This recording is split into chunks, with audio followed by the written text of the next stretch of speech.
Now at 10 and streaming on CrossroadsToday.com, the tragic death of an Edna cheerleader sported a scholarship in her honor.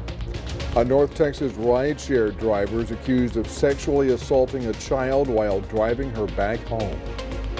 And the FBI director testified today on the assassination attempt of former President Donald Trump. The new details revealed tonight. We have about 2 more days of these daily afternoon thunder showers. They will decrease over the weekend, and then next weekend it gets hot. We'll be talking about that coming up in a moment. And the Generals are trying to sweep the Baton Rouge Rougarou tonight at Riverside. That's in sports. You're watching 25 News now at 10. Good evening and thank you for joining us. I'm Don Brubaker. And I'm Karina Garcia. This is an alert day. We've had more rain in the Crossroads. It just keeps on coming. Probably more than we did with Beryl. Oh, absolutely. Yeah. Oh, there's no question about that. And more on the way. Let's take a first look at your forecast with First Warn Storm Team Chief Meteorologist Mac Pettis. Mac? Absolutely. Beryl just sort of went by us and didn't do much in terms of us, but we've had more rain than that in the last few days. It's every day we're getting this very loose environment, so we get these pop-up showers. Now you may say, well, I haven't gotten any in my house. It's possible. But we've had quite a few areas have had significant rainfall over the past couple of days, not only here in the Crossroads, but all the way out into the hill country. And they're pretty excited about that because they need the rain as well. Now, this is going to last for 2 more days. And then over the weekend, there's going to be a transition into another pattern. But that pattern is more like July, which puts us back into the mid-90s. So we'll be taking a look at that coming up in just a few minutes. Back to you. Mac, thank you. A 23-year-old Port Lavaca man heads to trial Monday on murder charges. Blake Downs is accused in the shooting death of 19-year-old Cohen Burnham. The trial starts Monday at 9 a.m. The incident happened in April of 2022 at Downs' house at 98 Hollow Man Road in Port Lavaca. Authorities say both the victim and the suspect were intoxicated at the time. Tuesday, Victoria police arrested a 28-year-old Inez man accused in a shooting. Julius Stastny of Inez is charged with aggravated assault on a family member with a weapon. He's accused of shooting 37-year-old Brandley Innocenti inside an apartment in the 8300 block of Northeast Zach Lentz Parkway. Innocenti was transported to the hospital. He's in stable condition. Stastny was in the Victoria County Jail in lieu of a $50,000 bond. He has since bonded out. The death of an Edna High School cheerleader continues to touch lives even months later. 25 News Now reporter Adarius McCormick has more about a scholarship in her honor. Adarius. There's no debate Lizbeth Medina's death shook the city of Edna. However, the loss is now inspiring the city. Edna High School's class of 1983 established the Lizbeth Medina Memorial Scholarship Fund. Since Medina cheered on the Edna Cowboys, the scholarship will go to students who want to follow in her footsteps. And the cost of cheering is not cheap. Prices can vary from hundreds to thousands of dollars a year, which is another reason why the class of '83 decided to start this fund. Our bank donated $500 to the fund, while 2 alumni donated $2,500. The Lizbeth Medina Scholarship Fund is available for anyone to donate. Just contact our bank to give. And I'm going to send it back to you guys at the desk. Adarius, thank you. A tragic crash in Victoria in 2022 led to a lawsuit settlement with the city. On May 5th, 2022, a city ambulance collided with a Chevy Traverse, sending the ambulance into a pond. Frank and Betty Rader were rushed to hospitals. Frank died days later from his injuries. An investigation found the ambulance driver at fault for speeding and a faulty maneuver. The DPS recommended criminal charges against the driver, but a grand jury declined to press charges. The Rader family settled their lawsuit with the city for the maximum $500,000 per state law. The city does not admit fault in the settlement.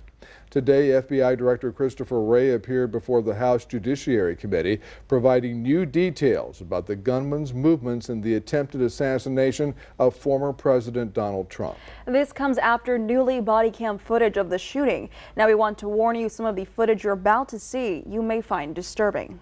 Newly released body camera video obtained by ABC News shows the chaotic moments after former President Donald Trump's attempted assassination. The suspect is directly above us.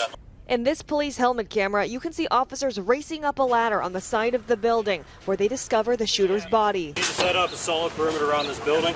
Officers counting shell casings. 1, 2, 3, 4, 5, 6, 7, 8. At least 8. The video showing an assault-style rifle lying next to the shooter and a small device. This as multiple sources tell ABC News that the Secret Service has asked the Trump campaign to stop holding outdoor rallies. Today on Capitol Hill, FBI Director Christopher Wray appearing before Congress. The attempted assassination of the former president was an attack on our democracy and our democratic process, and we will not and do not tolerate political violence of any kind, especially a despicable account of this magnitude. And stating the shooter flew a drone about 200 yards from the rally venue, with it in the air for about 11 minutes. Wray also confirming 2 explosive devices were found in the shooter's car and 1 in his residence. I would say these are relatively, again, keyword relatively crude devices themselves, but they did have the ability to be detonated remotely. And after FBI analyzed a laptop connected to the shooter, a discovery. On July 6th, he did a Google search for, quote, how far away was Oswald from Kennedy? And so that's a search that obviously is significant in terms of his state of mind. Wray said they still have not determined a motive for the assassination attempt and are still analyzing the shooter's digital devices. Jacqueline Lee, ABC News, Los Angeles. A North Texas rideshare driver is charged with sexually assaulting a 12-year-old girl. Police say it happened in Plano while he was driving her home. Authorities say Robert Gregory Johnson picked up the girl in Frisco and went to a parking lot. Police arrested Johnson and he has since posted bond.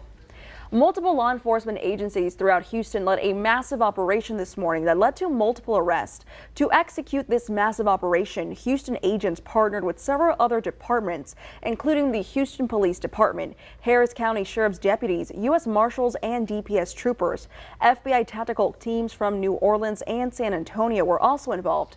FBI confirmed that a facility at NRG Park was used to process those detained, but immediate details about how many were taken into custody were not provided.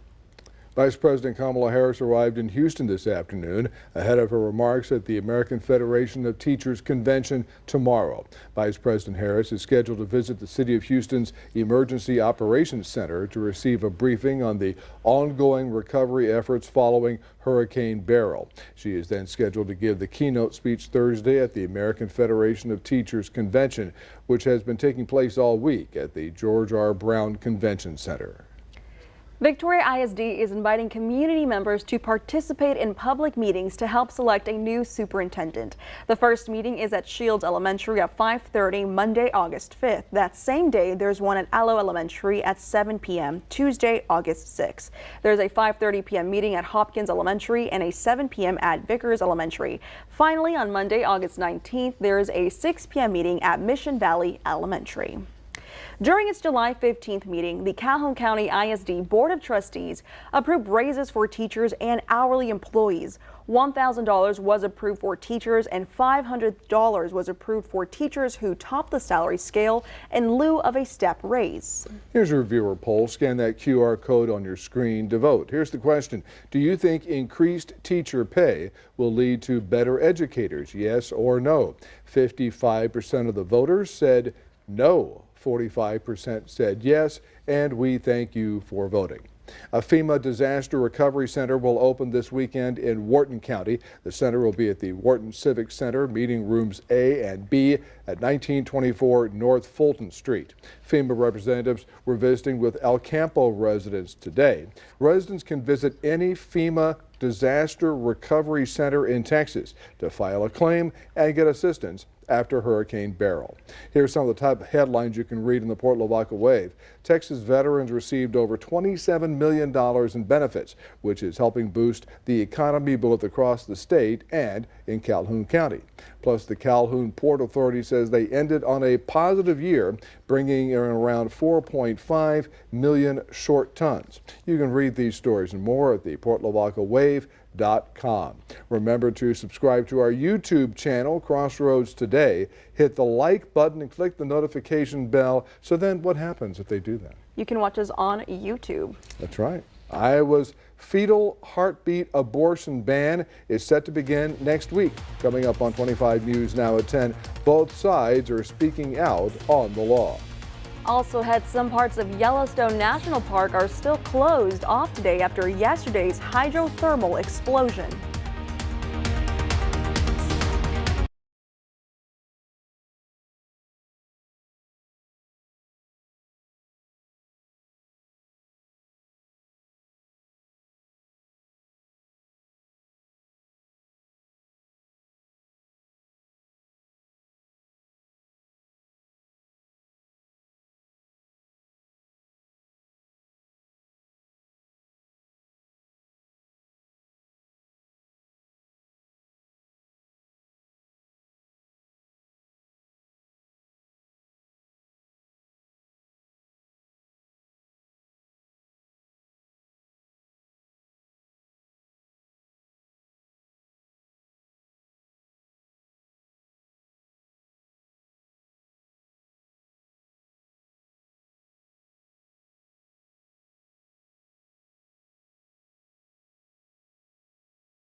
More details are coming out about the financial impacts of last week's global IT outage.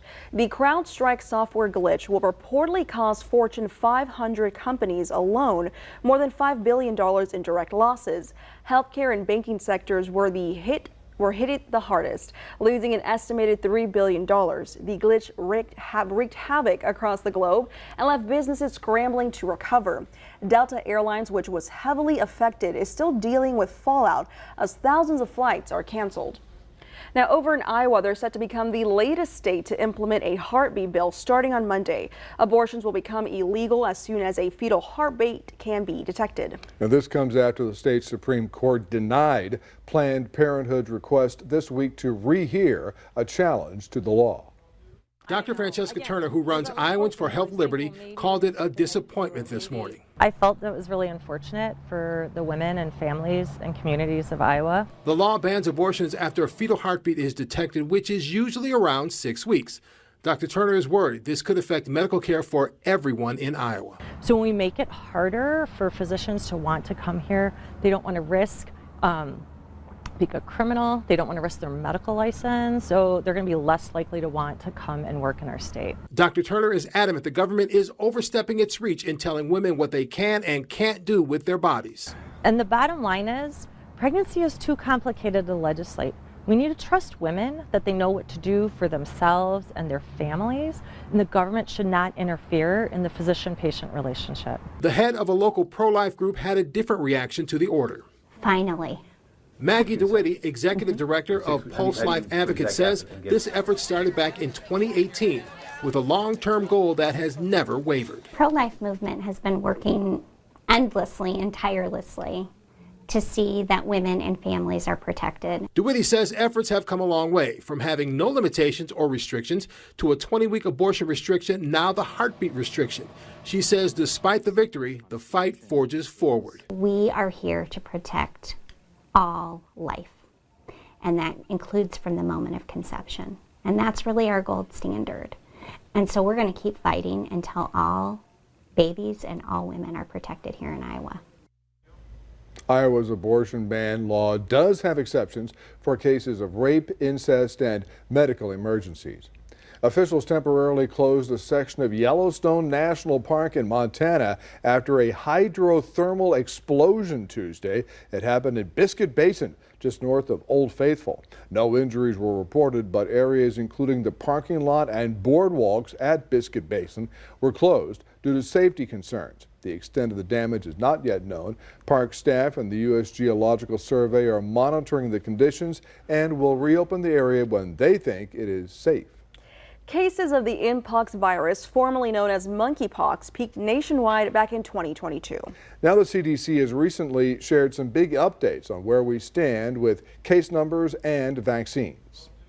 Mpox is a virus spread through close personal contact and can cause symptoms like a rash, fever, or chills. In the summer of 2022, there were about 3,000 reported cases of this virus a week. Now the number is down to nearly 10 a week, but more progress is needed and prevention is the first step. Thankfully, there is an available Mpox vaccine for those at risk. Over the last 2 years, the CDC reports less than 1% of fully vaccinated people got infected with Mpox. But over 2/3 of new cases were in people who had not received either dose of the vaccine. For the few vaccinated people who did get Mpox, their symptoms tended to be much less severe. Researchers stressed the vaccination is an important and effective tool in stopping the spread of Mpox for those at risk. For more information about who is at risk and who should get vaccinated, go to cdc.gov or talk to your doctor. With this Medical Minute, I'm Em Nguyen, ABC News.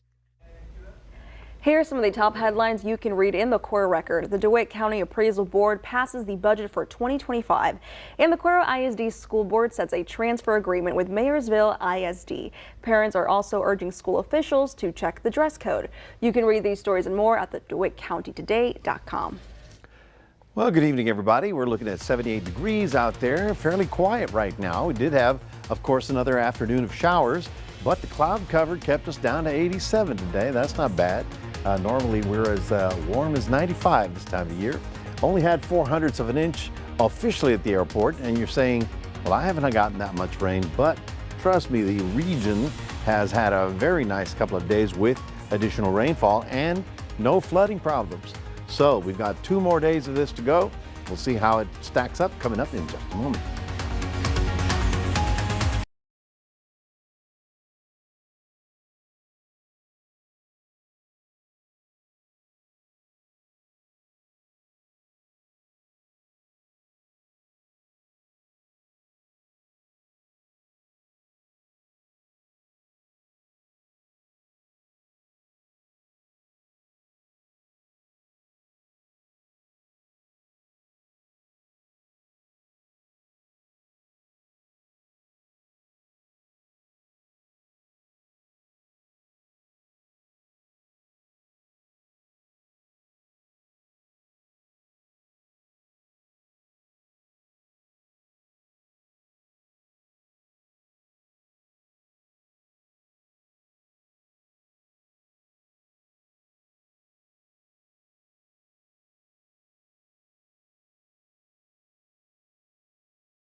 Well, good evening, everybody. Yes, we did have additional showers maybe you didn't get quite as much in your neighborhood, but trust me, there's been some good rain in store. Like, remember, the rain is good. If we can get 5 inches of rain all week long with no problems, then we're ahead of the game. So I just think we did a good job today. This is the old frontal system that's still stalled there. It's a little bit drier air to the north and more humid to the south, but that is what we call a boundary line that triggers that activity during the afternoon.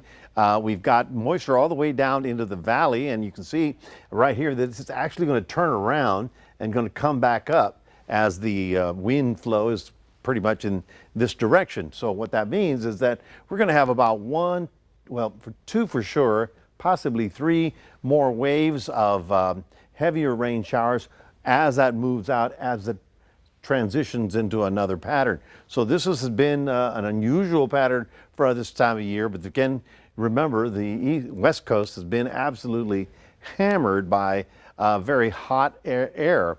Now here's the future tracker. Tomorrow morning we see this surge coming in about 4 or 5 o'clock.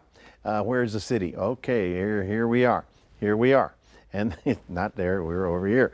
And then that is going to come through during the day, and then we get a little break at night, and then we're going to see probably one more spin of this upper air feature that will give us the thunderstorm possibilities during the afternoon hours. And then finally, we're going to start changing. Everything's changing because of the big dome. The big dome has been parked out there for almost 2 weeks. It's going to start flattening out and spreading across the southern parts of the United States. That's going to build pressure here and push the tropical stuff down south. So we're going to be getting out of the rain, not completely. I mean, it's going to be very humid. And then, of course, we've got to watch the tropics that have promised to start waking up very soon. But in the meantime, we've got this transition to go through.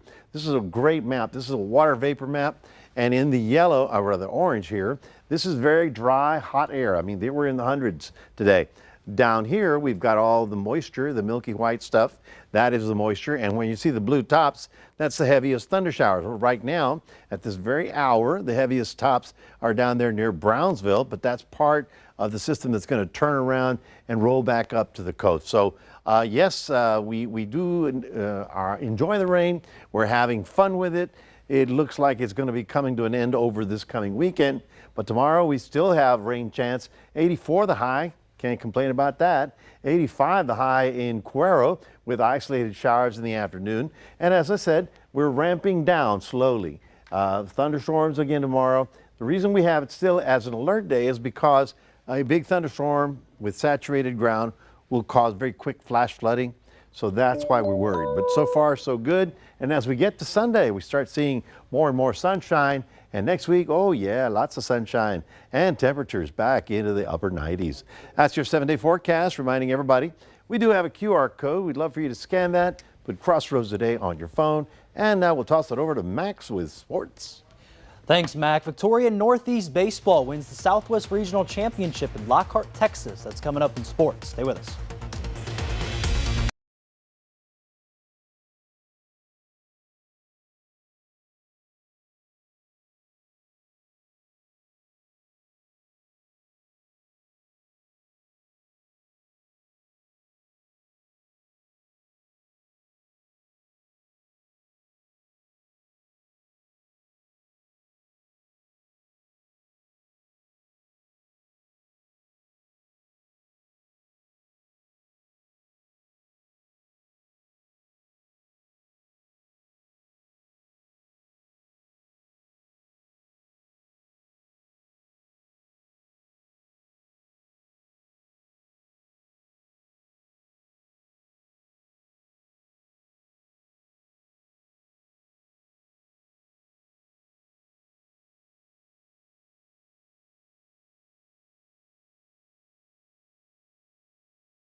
Yesterday, we gave congrats to Northeast Senior Little League baseball team for winning the Southwest Regional Championship and advancing to the World Series game in South Carolina on Saturday.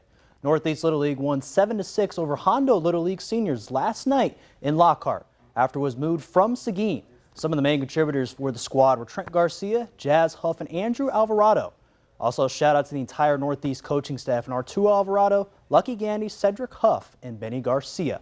The boys' flights were canceled for today, and they should be flying out tomorrow morning. Hopefully, it is safe travels for the team and wish them luck in South Carolina. The Generals are currently playing against the Baton Rouge Rougarou, at Riverside Stadium. They got on the board early with a solo shot by Anthony Avalos, making the Generals up 1-0. They would keep the momentum going with an RBI single in the third inning by Trey Broussard. It brought in Riley Bender, and they got up 3-0. And then they just kept the train rolling and rolling. They're right now up 11-2 right now in the top of the ninth inning. And Trey Broussard just added another run for the Generals. And looks like they're going to sweep here tonight and maybe keep here the #1 seed in the TCL locked in mind. Now over to the majors. The Astros are trying to keep back on the winning column against the Oakland A's earlier today.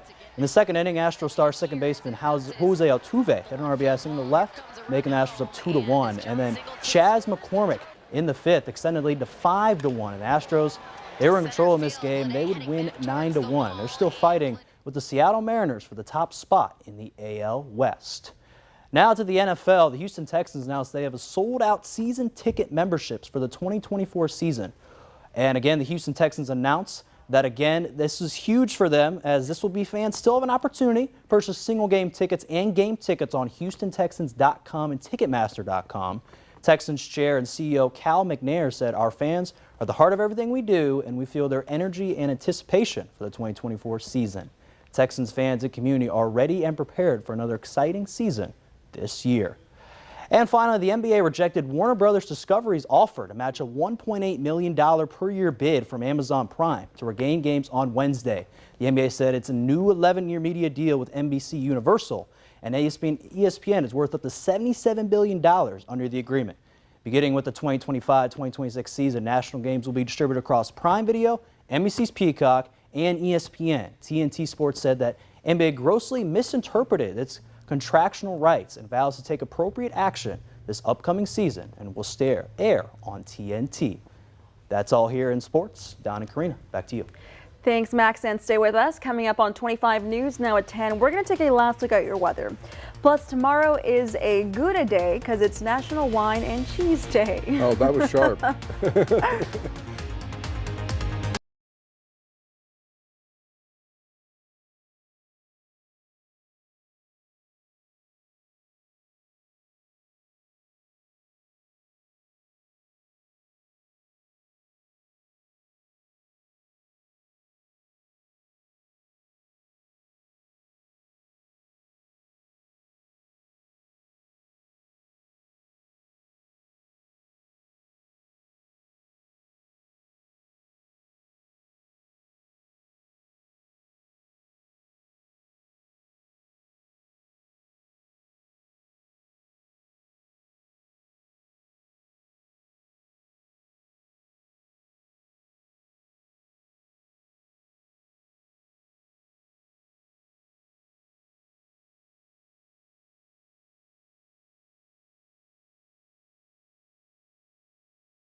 A unique but nearly century-old tradition took place in coastal Virginia. For the 99th year, a group of firefighters called the Saltwater Cowboys corralled a large group of ponies across a river channel. On Thursday, they'll auction off some of the foals born since last year's swim. A few of them will be sold for naming rights only before they join the adult ponies on their swim back Friday. It's all a fundraiser for the volunteer fire department, and it helps cull the herd. This former Jeopardy host is now on a U.S. postage stamp. The correct question, who is Alex Trebek? Couldn't resist. Is the latest honor to celebrate the life and legacy of the beloved game show host. The new stamps are available in a set of 20. A dedication ceremony was held in California on Monday following the release. The ceremony was held on what would have been Trebek's 84th birthday. This year marks the 60th anniversary of when Jeopardy first began on TV. First host Art Fleming. Alex Trebek was the host for more than half that time. We have 5, count them, 5 locations where our hurricane tracking guide can be picked up. Go to crossroadstoday.com, click on weather, then click on hurricane tracker, and you'll see it on your right below Storm Prep 2024. This is an excellent way to monitor all of the hurricanes going on, but not the Pacific hurricanes. And there's something going on in the Pacific right Yeah, now. well, the Pacific is usually very active, but the storms generally go out to sea, so we don't have to worry about them as much, and we don't really track them. But you'll get to learn your latitude and longitude. That's good. Always good to know where you're at. You know. Your evacuation routes. And evacuation routes, well, that's obviously very important to know. And let's see, Palace Bingo is another place where they have a stack of these, hopefully. And if they don't, call us and we'll take them a stack. Anyway, we're looking for 2.5 more days of these daily afternoon thunder showers. They can produce heavy rain if they sort of park over your area. You might have noticed that we hardly had a wind for the past couple of days, and these storms pop up and just sort of stay in one place. So they're not fast movers. That's why they can drop heavy rain, and that's why we still have the alert days up for at least until Saturday. But after that, we're going to see less shower activity, more sunshine, and temperatures getting back to regularly scheduled July levels. It Mid-90s. is what it is. All righty. Well, thank you, Mac. Thursday is July 25th, of course, and it's going to be National Wine and Cheese Day. Mark the day by trying a combination of wine and cheese that you've never had before. You can even host a pairing party. But don't forget to post a photo with the hashtag National Wine and Cheese Day on your Facebook, on your Instagram, because we want to see those pictures. And if you didn't post it, did it even happen in these days? It didn't happen. Exactly. So we want to see those selfies. Okay, favorite cheese, Max? Provolone. Provolone. That's a good one. Yeah, Probably Karina, cheddar. favorite cheese? Probably cheddar. Cheddar. That's a good one. Cheddar good, but I like Munster. You like Oh, Munster? classic. I like That's Herman. Yeah. Herman Munster. Swiss. I like Swiss. That's my yeah. favorite. Okay. Oh, cheese. Swiss is a good jalapeno one. and the one with the jalapeno. Jalapeno What's it called? and Colby Jack. Spicy is one. Jack. Yeah. I think that's what it's Jack, called. Colby Okay. Jack Spicy, is that's really- what it is. That was my I guess. really like that one. jalapeno and cheddar. Alrighty, thank you guys. And thank you for joining us for 25 News Now at 10. Join Carolina Astorine, meteorologist Parker Cox. 25 News Now Sunrise, starting at 5 a.m. Good night, everybody.